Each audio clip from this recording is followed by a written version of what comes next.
She didn't kill her daughter, but everyone, including the man she loved, believed she did. For months, Ava carried the guilt of a crime she never committed, until one truth changed everything. This is the story of a Black woman blamed for her child's death, and the billionaire who helped her heal through truth, forgiveness, and love. Before we begin, if my story touches your heart, please subscribe, share this video with someone who needs hope, and comment below telling us where you're watching from. Your support means everything and helps us bring more stories like this to life. Now let's begin.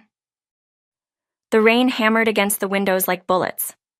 But inside the Hadley home, the real storm was the silence. Ava Hadley stood in the bedroom doorway, her suitcase half-packed, her hands trembling as she folded another shirt. Her face was hollow, ghostly pale, with dark circles carved deep beneath her eyes from months of sleepless nights. She looked like a woman who'd already died inside. Josh sat on the edge of their bed, his head in his hands, his voice cold and sharp as broken glass. "You killed our daughter, Ava." The words hung in the air like poison. Ava's hands froze mid-fold. She didn't turn around. She'd heard those words before, too many times. But this time they hit differently. This time they felt final. "You left the medicine out," Josh continued, his voice rising with bitter accusation. "You were distracted, careless. You're a nurse, for God's sake. You should have known." Ava's lips trembled. She wanted to scream, to cry, to defend herself. But what was the point? The guilt had already consumed her. The nightmares had already stolen her sanity. And Josh, the man she'd once loved with her whole heart, had become her executioner. Without a word, she zipped her suitcase shut. Josh looked up, his face twisted with something between rage and devastation. "That's it? You're just leaving?" Ava finally turned to face him, and the emptiness in her eyes made him flinch. "You've already left me, Josh," she whispered, her voice barely audible. "You left me the day Amelia died." She walked past him, past the living room where Amelia's toys still sat untouched in the corner, past the kitchen where her daughter's laughter used to echo during breakfast. And she walked out into the rain. The door closed behind her with a quiet click, the sound of a life ending. 6 months later, Ava Hadley stood in the pediatric wing of St. Bridget's Children's Hospital, wearing scrubs and a smile that never quite reached her eyes. To her colleagues, she was calm, competent, compassionate. She was the nurse who stayed late, who volunteered for extra shifts, who held crying parents in the waiting room and whispered, "Your child is going to be okay." But they didn't know. They didn't know about the nightmares that ripped her from sleep every night. Visions of Amelia's tiny face turning blue, the sound of her choking, the taste of guilt that never, ever left her tongue. They didn't know that every child she saved felt like penance for the one she couldn't. She threw herself into her work, desperate to drown in it, to lose herself in saving other people's children since she'd failed to save her own. But grief, Ava learned, waits, it watches, and it follows you everywhere. It was a quiet Tuesday morning when Oliver Caldwell walked into St. Bridget's. He wasn't what Ava expected. Billionaires, in her experience, wore arrogance like cologne. But Oliver Caldwell was different. Tall, yes, impeccably dressed in a charcoal gray suit that spoke of wealth without screaming it. But there was something gentle in his eyes, something soft and sad and deeply human. He was there to discuss sponsoring treatment for children with rare illnesses through his foundation. Ava had been assigned to assist him with the program proposal. Director Matthews made the introductions in the conference room. "Mr. Caldwell, this is Ava Hadley, one of our finest pediatric nurses. She'll be walking you through our current treatment protocols and patient care systems." "Miss Hadley," Oliver said, extending his hand with a warm smile that crinkled the corners of his eyes. "I've heard wonderful things about your work here. Director Matthews tells me you have an exceptional way with the children." Ava shook his hand, noting the firmness of his grip, the genuine warmth in his touch. Her professional mask sliding into place. "Thank you, Mr. Caldwell. I'm happy to help with the program." They sat down, and Ava began presenting the hospital's needs: statistics, treatment gaps, financial constraints.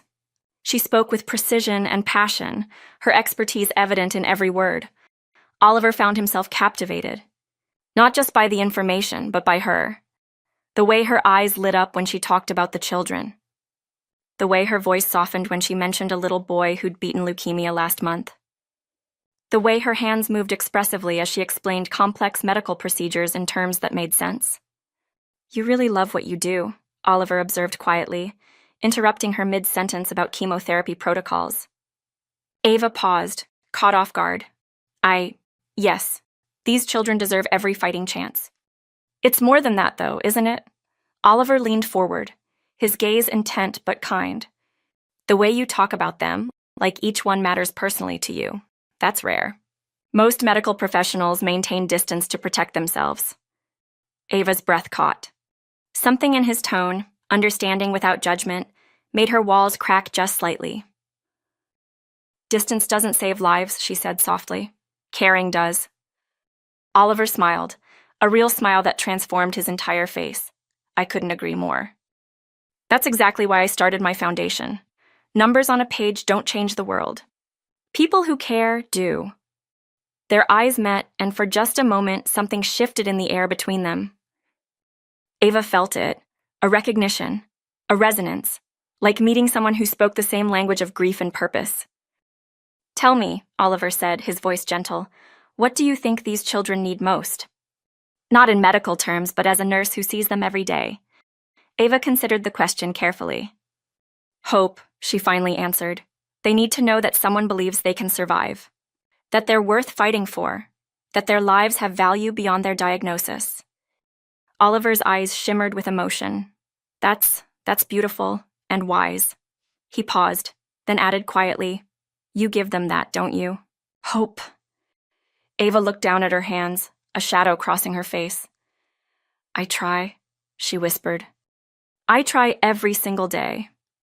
Oliver saw it then, the weight she carried, the sadness she tried to hide behind competence and compassion. And something in his chest tightened with the inexplicable need to understand her, to know her story, to somehow ease the burden she carried.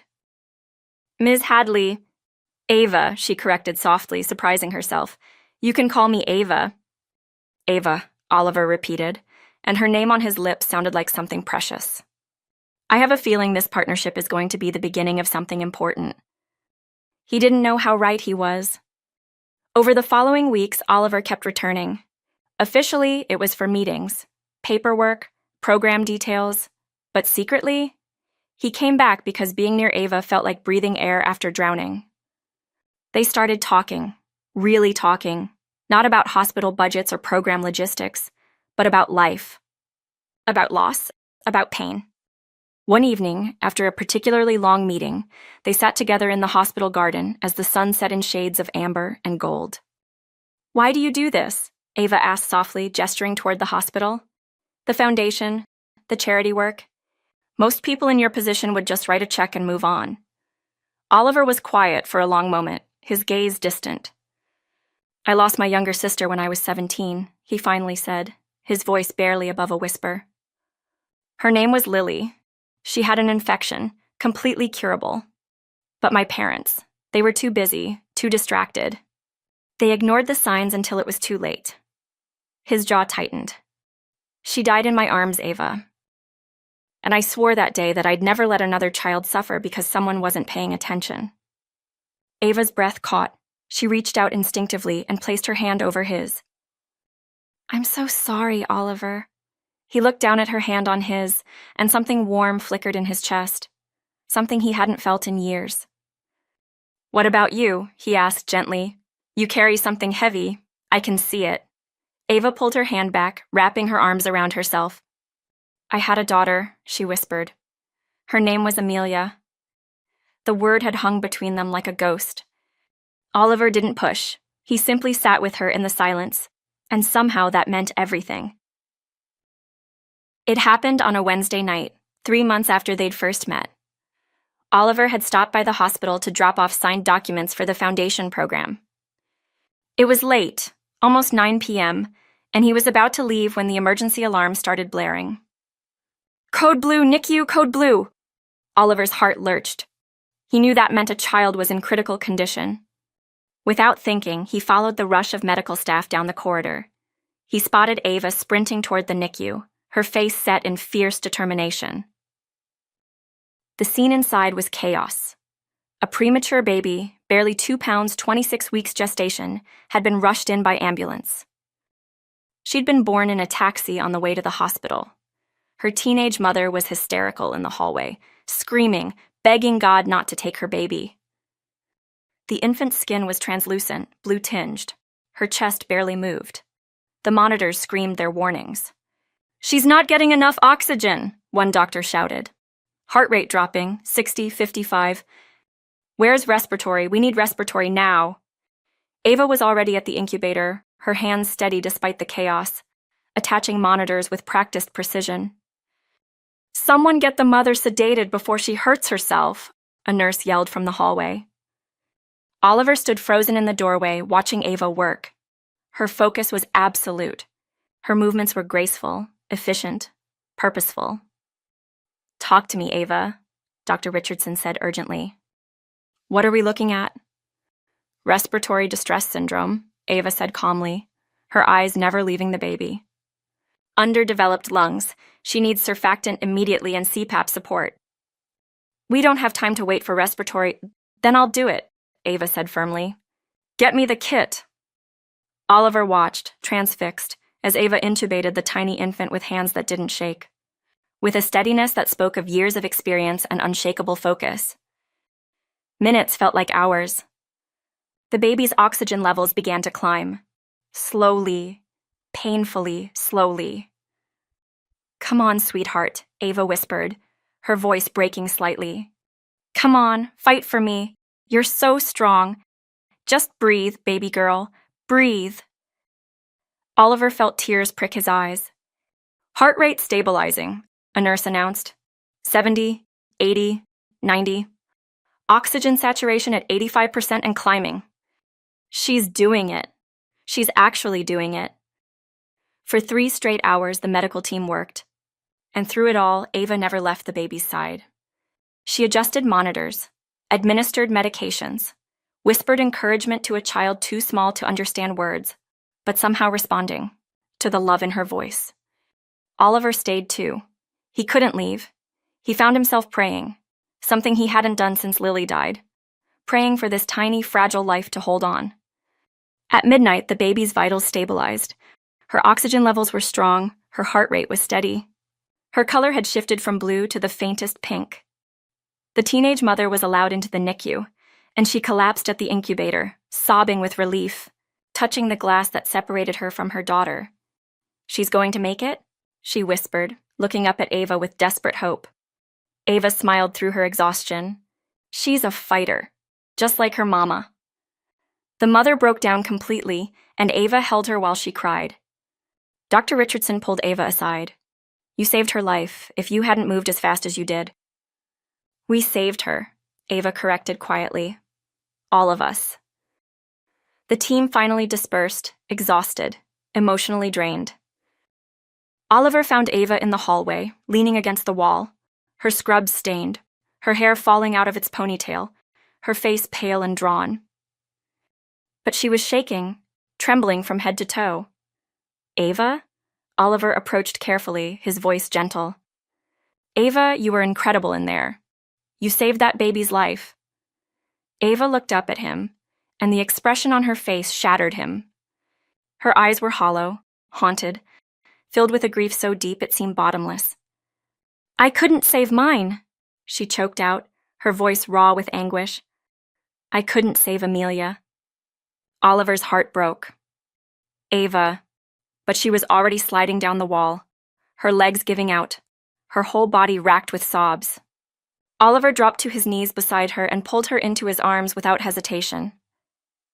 She collapsed against his chest, and for the first time in months, Ava let herself completely shatter. "She was only 3 years old," Ava sobbed, her fingers clutching his shirt like a lifeline. 3 years old, Oliver. She was laughing 1 minute, laughing and playing with her dolls, and then she collapsed. Just fell to the floor. Oliver held her tighter, his own eyes burning with tears. I called 911. I did CPR. I did everything right, everything I was trained to do. But by the time we got to the hospital, she was already. Her voice broke completely. They said she ingested medication, Ava continued, her words tumbling out between sobs. My pain medication. They found it in her system. I'd left it on my dressing table that morning. I was so tired, so distracted, and I left it there. And Josh, he told me it was my fault. The doctors, they looked at me like I was a monster. Like, what kind of mother leaves medication where her child can reach it? Ava, no, he was right, Oliver, she cried, looking up at him with devastated eyes. I'm a nurse. I should have known better. I should have been more careful. And now my baby is dead because I was careless. Stop, Oliver said fiercely, cupping her face in his hands, forcing her to look at him. Stop it, Ava. Listen to me. His voice was shaking with emotion, his eyes blazing with intensity. You are not a monster. You are the most compassionate, dedicated, loving person I have ever met. What happened to Amelia? It was a tragedy. A horrible, devastating tragedy, but it was not your fault. You don't understand. I do understand, Oliver interrupted, his voice breaking. I understand what it's like to blame yourself for something you couldn't control. I blamed myself for Lily's death for years. I told myself I should have noticed sooner, should have insisted my parents take her to the doctor, should have done something. But Ava, some things are beyond our control. Some things just happen. Ava's tears fell harder, her breath coming in gasping sobs. But I was her mother, she whispered brokenly. I was supposed to protect her. That was my one job, and I failed. No, Oliver said firmly, wiping her tears with his thumbs. You loved her. You gave her 3 beautiful years of life filled with love and laughter and warmth. You were a good mother, Ava, the best mother, and what happened, it doesn't change that. Then why does it hurt so much? Ava cried. Why can't I breathe without feeling guilty? Why do I wake up every morning wishing it had been me instead? Oliver pulled her back against his chest, holding her like she was something infinitely precious and fragile. Because you loved her, he whispered into her hair. Because love doesn't just disappear when someone dies. It stays. And sometimes it hurts more than anything else in the world. They sat there on that hospital floor for what felt like hours, Ava crying in Oliver's arms while he held her and let her grief pour out.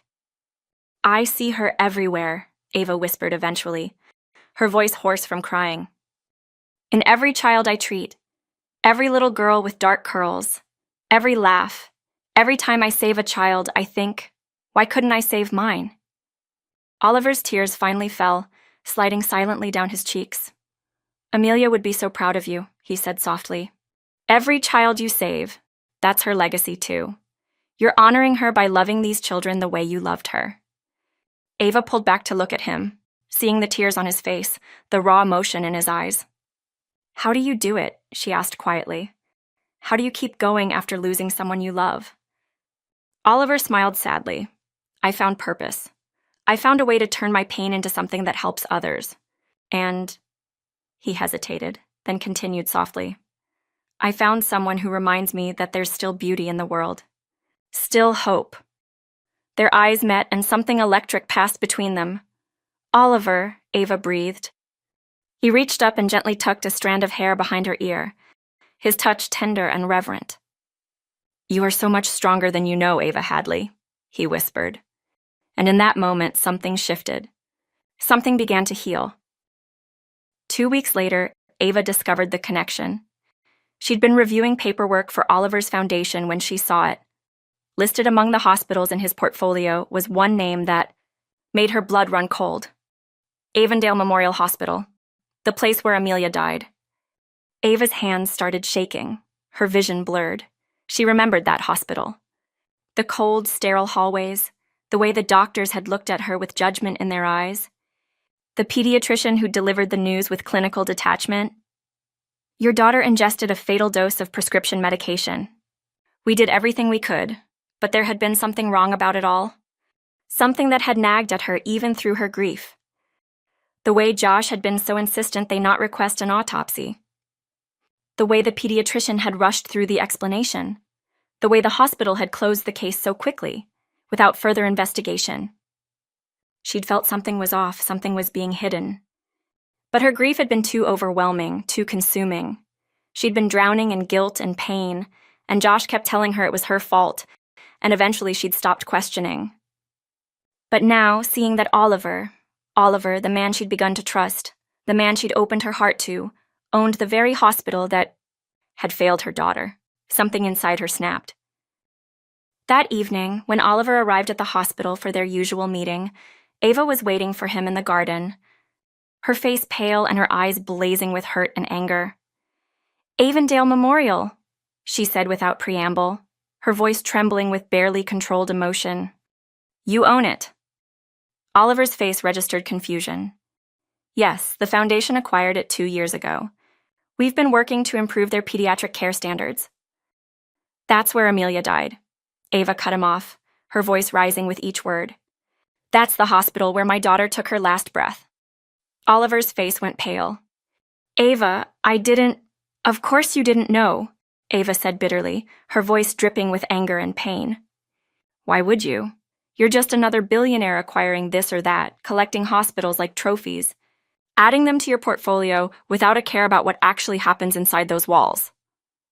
"That's not fair, isn't it?" Ava's voice cracked. "You talk about caring for children, about making a difference, but at the end of the day, you're just buying and selling institutions without knowing, without caring about the lives destroyed there." Tears streamed down her face. "The doctors at Avondale, they were so quick to blame me. So quick to close the case. There was something wrong about it all. Something that never sat right with me. And Josh, he was so insistent we not push for more answers. But I was too destroyed to fight, too broken to question." She wrapped her arms around herself, her whole body shaking. "And now I find out that you own that place. That all this time, while you've been sitting with me, listening to me pour my heart out, you've had control over the very institution that failed my daughter." "Ava, please," Oliver said, his voice desperate. "I swear I didn't know. I would never. If I had known, I would have investigated immediately. I still will. Please, let me look into what happened." "I should have known you weren't so different after all," Ava said, her voice hollow now, defeated. Just another rich man with a savior complex, throwing money at problems without actually understanding the damage his empire does. Oliver flinched as if she'd slapped him. "That's not who I am. You know that's not who I am." "Do I?" Ava whispered brokenly. "I thought I did, but now." "Ava, please don't do this," Oliver begged, reaching for her. "Whatever happened at that hospital, whatever went wrong with Amelia's case, I will find out. I promise you, let me help you get answers." Ava stepped back, away from his touch, fresh tears streaming down her face. "I need space," she whispered. "I need to think. I can't be around you right now." "Ava, please, Oliver," she said, her voice breaking completely. "Please just go." Oliver stood there, his heart shattering, his hands falling helplessly to his sides. "I'll find the truth," he said quietly, his voice thick with emotion. "I promise you, Ava. I'll find out what really happened to Amelia, and I'll prove to you that I'm not the man you think I am right now." His eyes shimmered with unshed tears. "Because you mean everything to me, and I won't lose you." "Not like this." Then he turned and walked away, his shoulders heavy with grief. Ava sank onto the garden bench, watching him disappear into the darkness. And as soon as he was gone, the anger drained out of her, leaving only exhaustion and guilt in its wake. She buried her face in her hands, fresh sobs racking her body. What have I done? She knew, deep down she knew, that Oliver couldn't have known about Amelia's case. That it wasn't his fault, that he genuinely cared about the children in his hospitals. She'd seen the way he talked to the young patients here at St. Bridget's, the way his eyes lit up when a child smiled, the way he remembered their names, their stories. He wasn't just throwing money at a problem. He was genuinely invested. But the pain was too much, the coincidence too cruel. And she'd needed someone to blame, someone to be angry at, someone to push away before they could hurt her more. "I'm transferring my rage onto him," she realized with growing horror. I'm punishing him for something he didn't do, just like Josh had punished her. The realization made her feel sick, but the wounds were too fresh. The betrayal by the hospital, by Josh, by the doctors who'd rushed to judgment, it all came flooding back. And Oliver's ownership of Avondale felt like salt poured into those raw, bleeding wounds. She wanted to call him back, to apologize, to tell him she didn't mean it. But the words wouldn't come. So she sat there in the garden, alone with her grief and her guilt, as the night grew darker around her. Oliver couldn't sleep, couldn't eat, couldn't think about anything except Ava's devastated face, her broken voice, the way she'd looked at him like he'd betrayed her. He had to know the truth. At 3 a.m., he made a call to his legal team. "I need a full internal review of a case file," he said, his voice cold and commanding. "Amelia Hadley died at Mercy General 6 months ago. I want toxicology reports, hospital logs, doctor's notes, everything. Pharmacy records, security footage if it still exists. And I want to know if there was any deviation from standard protocol." "Sir, that's highly confidential." "I own the hospital," Oliver snapped, "and I want to know if anyone on my staff covered up negligence or malpractice." "Make it happen by morning." "Yes, sir." When the report arrived the next day, Oliver read through it with growing horror. The toxicology report showed that Amelia had ingested a restricted prescription sedative, a powerful medication used for severe anxiety and insomnia, far stronger than simple pain medication. The medication was registered under the name Joshua Hadley at his company's pharmacy. But that wasn't all. The hospital notes from Avondale showed that the attending pediatrician, Dr. Marcus Webb, had indeed flagged foreign medication detected in his initial report. But then, 12 hours after Amelia's death, there was an amendment to the file, signed by the same doctor, stating that the medication was consistent with over-the-counter pain reliever, likely belonging to the mother. Oliver's blood ran cold. Someone had changed the report. He dug deeper, pulling financial records, something he had access to as the hospital owner. There it was, a payment of $50,000 to Dr. Webb's personal account, transferred the day after Amelia's death. The payment came from an account owned by Josh Hadley. Oliver's hand shook as he held the documents. Josh Hadley had paid off the pediatrician to alter the toxicology report, to blame Ava instead of himself. He'd let his wife take the fall for his negligence, let her carry the guilt, the blame, the soul-crushing agony, all while he'd known the truth.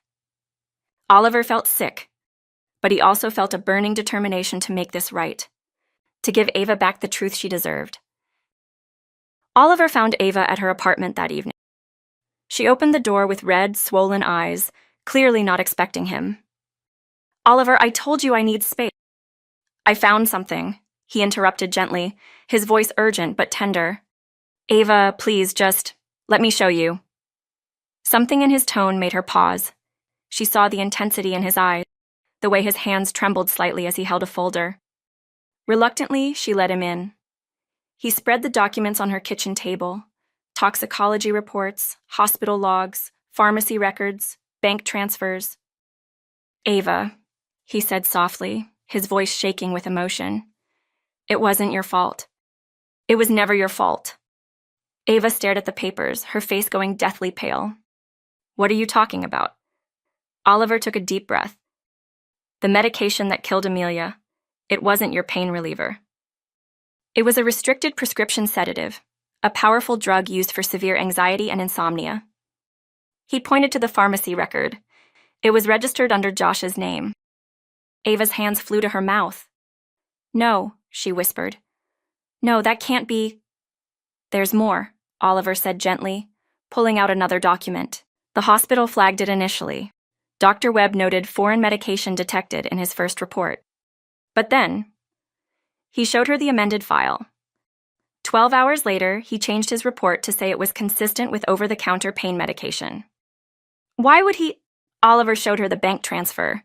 Josh paid him $50,000 to change the report, to make it look like it was your fault instead of his.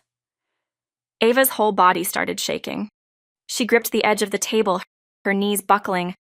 "No," she breathed. "No, no, no." Oliver caught her before she fell, holding her steady. "I'm so sorry, Ava," he whispered, his own voice breaking. "I'm so sorry, but you need to know the truth. This was never your fault. Josh let you take the blame for something he did." Ava's mind was reeling. Memories flooded back, pieces clicking together with horrible clarity. Ava stood in their bathroom cabinet searching for aspirin. Her hand brushed against a small amber vial tucked in the back, labeled only with JH. "Josh?" she called out. "What's this medication?" Josh appeared in the doorway, casual, unconcerned. "Oh, that? Just supplements for stress. Work's been brutal." He took the bottle from her hand and slipped it into his pocket with a smile that didn't quite reach his eyes. "Nothing to worry about, babe." Another memory, the day Amelia died. When Ava had returned from the hospital, numb with grief, her pain medication bottle had been sitting prominently on the bathroom counter, half empty, cap off. She'd stared at it, confused. She could have sworn she'd put it away that morning. But Josh had been there, his face twisted with grief and rage. "How could you leave this out, Ava? How could you be so careless?" And she'd believed him. God help her, she'd believed him. Ava came back to the present, tears streaming down her face, her breath coming in gasping sobs. "He staged it," she whispered, her voice hollow with shock. "He cleared out his medication and planted mine. He made it look like it was my fault." "Yes," Oliver said quietly, his arms still around her, holding her upright. "And he paid off the doctor. He paid someone to lie to cover his tracks. Yes." The full weight of the betrayal crashed over Ava like a tidal wave. She began to sob, deep, wrenching sobs that came from the very depths of her soul. Her legs gave out completely, and she would have collapsed if Oliver hadn't been holding her. "All this time I thought I killed my baby," she choked out between gasping breaths. 6 months, Oliver. 6 months of nightmares. 6 months of waking up screaming. 6 months of looking at myself in the mirror and seeing a monster. Her whole body shook with the force of her crying. I couldn't breathe without feeling guilty. I couldn't save other children without thinking I didn't deserve to. I wanted to die. I prayed every night that God would just take me too because I couldn't live with what I'd done. Oliver's own tears fell freely now, his heart breaking for her pain. And he knew, Ava wept, her voice rising to a scream. He knew. He watched me suffer. He watched me fall apart. He held me while I cried and told him I wanted to die, and he knew it wasn't my fault. She collapsed completely against Oliver's chest, her sobs so violent she could barely breathe. I can't bear to see you like this, he whispered fiercely, his lips against her hair. Ava, it's killing me to see you in this much pain. Every tear you cry feels like a knife in my heart. He pulled back just enough to cup her face in his hands, forcing her to look at him through her tears. Let me help you, he said, his voice raw with emotion. Please, Ava, let me take this burden from you. Let me carry it with you. You don't have to be strong anymore. You don't have to face this alone. Oliver, she sobbed, her voice breaking on his name. I love you, he said desperately, tears streaming down his own face now. God help me, Ava. I love you so much it terrifies me. I love your strength, your compassion, your fierce heart. I love the way you fight for those children every single day, even when you're breaking inside. I love everything about you. His thumbs wiped at her tears, but they kept falling. I know this is the worst possible timing. I know you're hurting and you need to process all of this, but I need you to know I'm not going anywhere. Whatever you need, whatever it takes, I'm here. Ava's hands came up to grip his wrists, holding on to him like he was her anchor in a storm. I'm so tired of hurting, she whispered brokenly. I'm so tired of carrying this weight. Then let me carry it with you, Oliver said softly, pressing his forehead against hers. Let me love you through this. Let me be the one who reminds you every single day that you are not a monster. That you never were. That you are the most beautiful, strongest, most incredible woman I have ever known. Fresh sobs racked Ava's body, but this time there was something different in them. Not just grief, but release. The beginning of healing. I was so cruel to you, she wept. In the garden, I said terrible things. Shh, Oliver soothed, pulling her back against his chest. You were hurt. You were scared. I understood then, and I understand now. None of that matters. How can you love someone as broken as me? Ava asked, her voice small and fragile. Oliver pulled back to look at her, and the intensity in his eyes took her breath away. You're not broken, Ava, he said fiercely. You're wounded. There's a difference. Broken things can't be fixed, but wounds can heal, and I want to be part of your healing. If you'll let me? He brushed a strand of hair away from her tear-stained face with infinite tenderness. Besides, he added softly, I'm pretty wounded myself. Maybe we can heal together. Ava looked at him, really looked at him. This man who'd fought for her truth, who'd held her while she shattered, who'd looked at all her pain and darkness and loved her anyway. I'm so scared, she whispered. I know, Oliver said gently. So am I, but maybe that's okay. Maybe being scared means we have something worth protecting. He kissed her forehead, soft and reverent. You don't have to decide anything right now. Take your time. Process everything. But know this, I meant what I said. I love you, Ava Hadley, and I'm not going anywhere. Ava buried her face in his chest again, letting herself be held, letting herself be loved. For the first time in 6 months, she felt like maybe, just maybe, she could breathe again. I think I'm falling in love with you too, she whispered against his shirt. I'm terrified and broken, and I don't know if I'm ready, but I think I love you, Oliver. Oliver's arms tightened around her, and she felt his chest heave with a sob he'd been holding back. That's enough, he whispered into her hair. That's more than enough. We'll figure out the rest together. They stayed like that for a long time, two wounded souls holding each other, finding strength in their shared brokenness, beginning the slow, painful, beautiful process of healing. But first, Ava had something she needed to do. She needed to face Josh, to look him in the eyes and demand the truth from his own lips. And this time she would not be silenced. If this story has grabbed hold of your heart, if you're feeling the weight of Ava's pain and the depth of Oliver's love, please take a moment to like this video, subscribe to our channel, leave a super thanks if you're able, and share this story with someone who needs to hear it. Your support means everything and helps us continue bringing these powerful stories to life. Are you Team Ava? What would you do in her situation? Take a pause and drop a comment below to let us know. Now, let's see what happens when the truth finally comes to light. Rain poured from the sky as Ava's car screeched to a stop in front of her old house. The house where Amelia had lived, laughed, died. She sat in the driver's seat for a moment, gripping the steering wheel so tight her knuckles turned white, her breath coming in short, sharp gasps. You can do this, she told herself. You need to do this. Lightning split the sky as she finally stepped out of the car, the rain immediately soaking through her clothes. But she didn't care. She barely felt it. All she could feel was the rage burning in her chest, hot and righteous and long overdue. She stormed through the front door without knocking. This had been her home once, before Josh destroyed everything. Josh was in the living room, sitting on the couch with a glass of whiskey, looking older and more haggard than she remembered.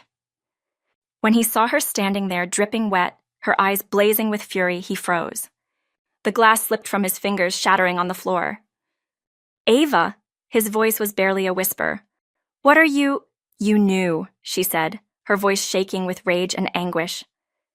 All this time you knew. The color drained from Josh's face. I don't know what you're talking about. Don't lie to me, Ava screamed, her voice echoing through the house like thunder. Not anymore, Josh. I know everything.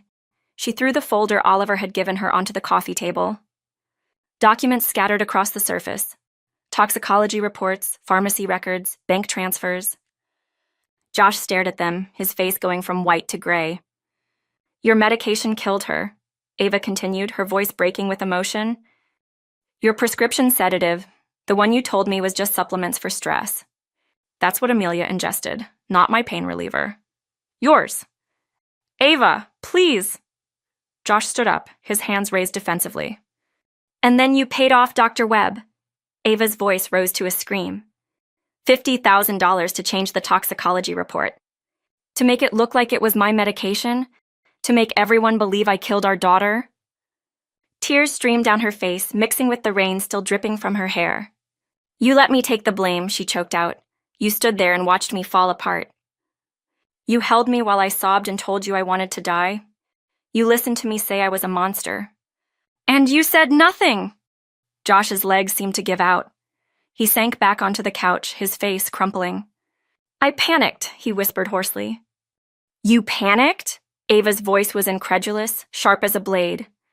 Our daughter was dead, and you panicked about your career? It wasn't supposed to happen, Josh said desperately, his voice rising. I was stressed. You know how demanding my job was. The doctor prescribed me something to help me sleep, to manage my anxiety. I kept it in the bathroom cabinet. I thought it was safe. You thought wrong, Ava shouted. And when she found it, when she ingested it, you made a choice. You chose to protect yourself instead of telling the truth. I didn't mean for it to happen. Josh was crying now, his face twisted with anguish. I loved Amelia. She was my daughter too. Then why? Ava screamed, her voice breaking completely. Why did you let me believe it was my fault? Why did you torture me? Why did you tell me every single day that I killed her? Josh buried his face in his hands, his shoulders shaking with sobs. Because I was terrified, he choked out. When the paramedics came, I saw the bottle, my bottle, on the floor in her room.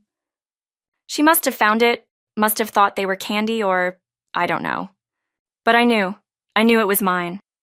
He looked up at her, his face wet with tears and snot, looking pathetic and broken. While you were in the ambulance with her, I cleaned everything up. I found your pain medication in the bathroom, and I emptied some of the pills and left the bottle on the counter. Made it look like you'd been careless. Ava felt bile rise in her throat. You staged a crime scene while our daughter was dying. I thought they might not find it, Josh said desperately. I thought maybe they'd just say it was sudden infant death or something. But then they did the toxicology, and Dr. Webb called me. He said they'd found medication in her system. He was going to report it. Josh's voice dropped to barely a whisper. So I offered him money to change the report, to say it was over-the-counter medication, to point to you instead of me. Ava stared at him, her entire body trembling with rage and disgust. Do you have any idea what you did to me? She asked, her voice deadly quiet now. I couldn't sleep, Josh. I had nightmares every single night. I'd wake up screaming, seeing her face, hearing her choking. I couldn't look at myself in the mirror without hating what I saw. Her voice rose again. I thought about killing myself, multiple times. I stood on the edge of a bridge one night, ready to jump because I couldn't live with the guilt of what I thought I'd done. Josh's face contorted with horror. Ava, no, yes, she screamed. The only reason I didn't was because some stranger talked me down. And you, the person who was supposed to love me, who was supposed to protect me, you knew. You knew it wasn't my fault, and you let me suffer anyway. I'm sorry, Josh sobbed. I'm so sorry, Ava. Please, I was weak. I was selfish. I was terrified of losing everything. You didn't lose everything, Ava said coldly. You destroyed everything. You destroyed our daughter's chance at justice. You destroyed our marriage. You destroyed me. She took a step closer, her eyes blazing. But you know what? You don't get to do that anymore. You don't get to make me the villain in your story. You don't get to walk around free while I carry your guilt. What are you saying?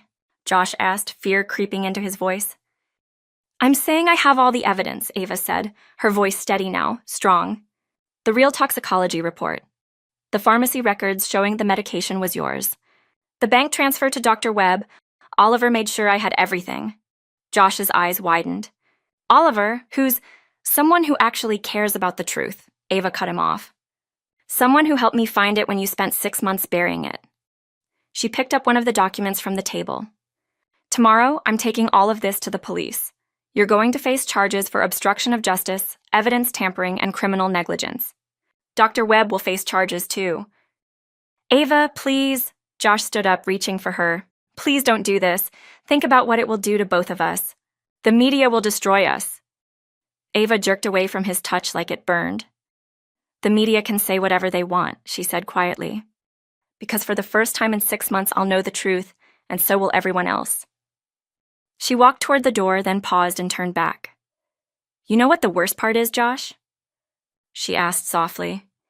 It's not even that you let our daughter die because of your carelessness. It's that when given the choice between protecting me, your wife, the woman you claim to love, and protecting yourself, you chose yourself. Every single time, fresh tears spilled down her cheeks. I loved you. I would have stood by you. If you'd just told me the truth that day, if you'd just been honest, we could have grieved together. We could have carried that burden together, but instead, you made me the enemy. You made me carry it alone. Her voice hardened, and for that, I will never forgive you. Josh collapsed back onto the couch, his face buried in his hands, his body racked with sobs. But Ava felt nothing. No pity, no sympathy, just cold, detached clarity. She walked out into the rain, and this time, the door closing behind her sounded like freedom. The next morning, Ava walked into the police station with Oliver by her side. She'd called him at 6 a.m., her voice steady and calm. I need you to come with me. Please. He'd been at her apartment within 20 minutes. Now, as they sat across from Detective Maria Hernandez, Ava laid out everything. The original toxicology report, the amended one, the pharmacy records, the bank transfer. Detective Hernandez listened with growing anger, her jaw tightening as she reviewed each document. This is unconscionable, she said finally, looking up at Ava with sympathy in her eyes.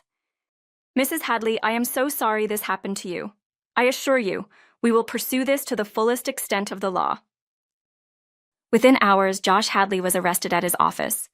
The scene was captured by security cameras, Josh being led out in handcuffs, his face pale and streaked with tears, while his colleagues watched in shock. Dr. Marcus Webb was arrested the same day. The story exploded across the news. Billionaire philanthropist uncovers medical cover-up in tragic child death case. Mother wrongly blamed for daughter's death after husband's cover-up. Doctor paid $50,000 to falsify report in child's death. The media descended like locusts, but this time, Ava was ready. She held a press conference, standing at a podium with Oliver beside her, her voice clear and unwavering. My name is Ava Hadley, she began. 6 months ago, I lost my 3-year-old daughter, Amelia, and for 6 months I believed I was responsible for her death. Her voice wavered slightly, but she pushed through. I was told I left medication where she could reach it. I was told I was careless, negligent. And I carried that guilt every single day, wishing I had died instead of her. Tears glistened in her eyes, but she didn't wipe them away. But the truth is, I didn't kill my daughter. My husband's medication did. And instead of taking responsibility, he paid a doctor to change the toxicology report to blame me instead. The room erupted in gasps and murmurs. I'm standing here today to tell my story, Ava continued. Not for sympathy, but for every parent who has lost a child and been made to feel like it was their fault. For every person who has been gaslit and blamed for something they didn't do. For every victim of a cover-up. She looked directly into the cameras. The truth matters. Justice matters. And no one should have to carry someone else's guilt. The press conference ended with thunderous applause. The trial was brutal. It lasted 3 weeks. The prosecution presented overwhelming evidence. Toxicology reports, financial records, testimony from hospital staff who'd witnessed Dr. Webb's suspicious behavior.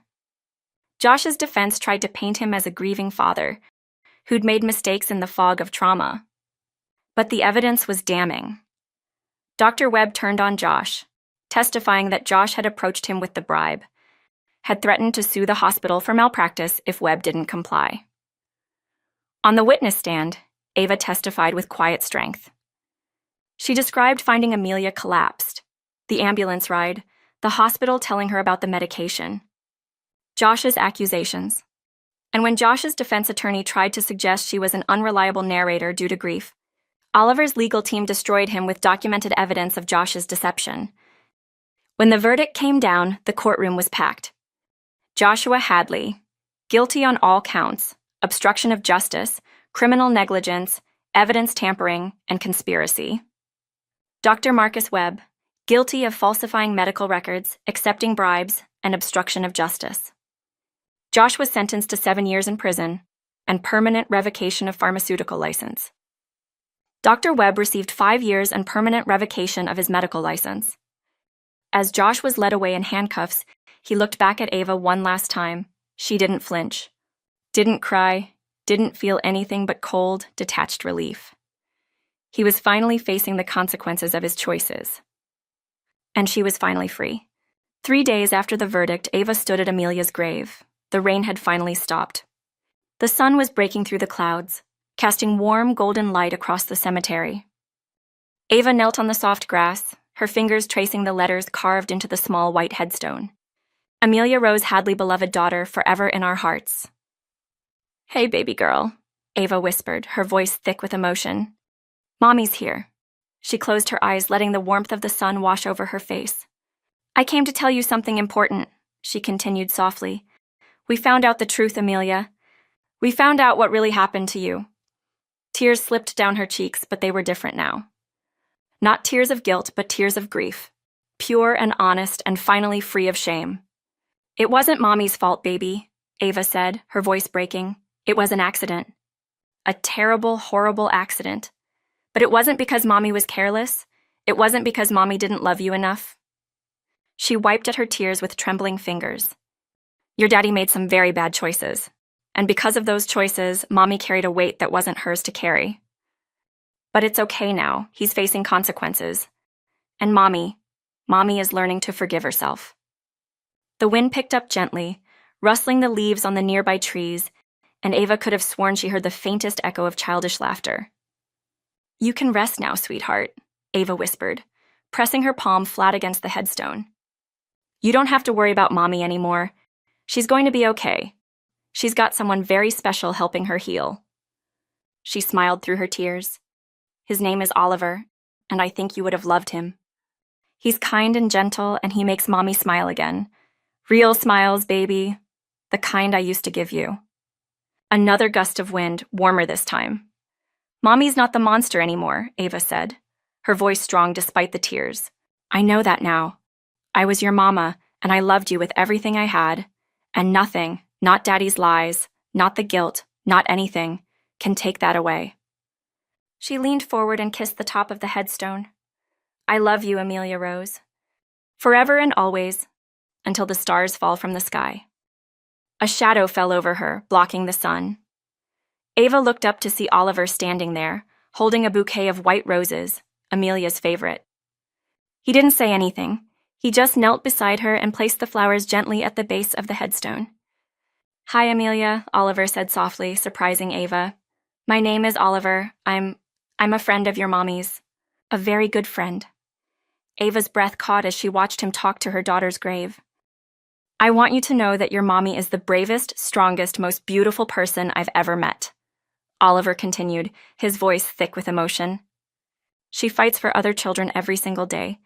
She saves lives. She makes the world better. And I think she learned how to love that fiercely because she had you." Tears spilled down Ava's cheeks. "I promise I'll take care of her," Oliver whispered. "I promise I'll make her smile. I promise I'll remind her every day that she's extraordinary. Because she is, and I think a lot of that is because she was your mama." He reached out and gently touched the headstone. "Thank you for that gift, Amelia. Thank you for choosing her." Ava broke down completely. Oliver immediately wrapped his arms around her, pulling her against his chest as she sobbed. But these were different tears. Healing tears, release tears. "How did you know?" she whispered against his shirt. "How did you know exactly what I needed?" "Because I love you," Oliver said simply, kissing the top of her head. "And when you love someone, you learn what they need, even when they don't say it." Ava pulled back to look at him, her eyes red but filled with something that looked like wonder. "I don't deserve you," she whispered. "Yes, you do," Oliver said fiercely, cupping her face in his hands. "You deserve everything good in this world, Ava Hadley. You deserve happiness. You deserve peace. You deserve love." He brushed away her tears with his thumbs. "And I'm going to spend every day proving that to you, if you'll let me." Ava's heart felt like it might burst. "Oliver Caldwell," she said, her voice trembling but certain. I am completely, terrifyingly, wonderfully in love with you. Oliver's face transformed, his eyes lighting up, his smile breaking across his face like sunrise. Say it again, he whispered. I love you, Ava said, laughing through her tears. I love you, I love you, I love you. Oliver pulled her into a kiss, soft and tender and full of promise, full of healing, full of hope. When they finally pulled apart, they were both crying and smiling at the same time. Come on, Oliver said gently, helping her to her feet. Let's go home. Home, Ava repeated, and the word felt different now. Felt possible. As they walked away from the grave, hand in hand, Ava looked back one more time. The sun was shining fully now, casting Amelia's headstone in golden light, and the wind chimes that hung from the nearby tree sang their gentle song. The same melody that had played in the hospital garden the night she and Oliver first connected. Thank you, Mommy, the wind seemed to whisper. I love you too. Ava smiled, tears streaming down her face, and let Oliver lead her forward. Toward healing, toward justice, toward love, toward a future she'd never thought possible. If you cried with Ava, if you celebrated when the truth came out, and if Oliver's love made you believe in second chances, please like this video and comment about the moment you felt the hardest. Subscribe for more powerful emotional stories and share with someone who needs this message of hope today. If you're carrying guilt that isn't yours, if you're grieving alone, if you've given up on love, remember that healing is possible. Second chances are real, and you deserve happiness again. Before we go, we're introducing our new ebook titled Love After Loss. It's a gentle guide for every woman who's learning to love again after heartbreak. If you've been finding healing and hope through our stories, you can get your copy of Love After Loss using the link in the description or pinned comment. It's our way of walking beside you, one step at a time. A shout out to Sandra D. Williams P3, someone very special from our YouTube family. Your words in the comments truly touched me, and I couldn't help but think of you while creating this book. So I'd love for you to have a free copy. Thank you for joining Ava and Oliver's journey. Until next time, keep believing, keep loving, keep hoping.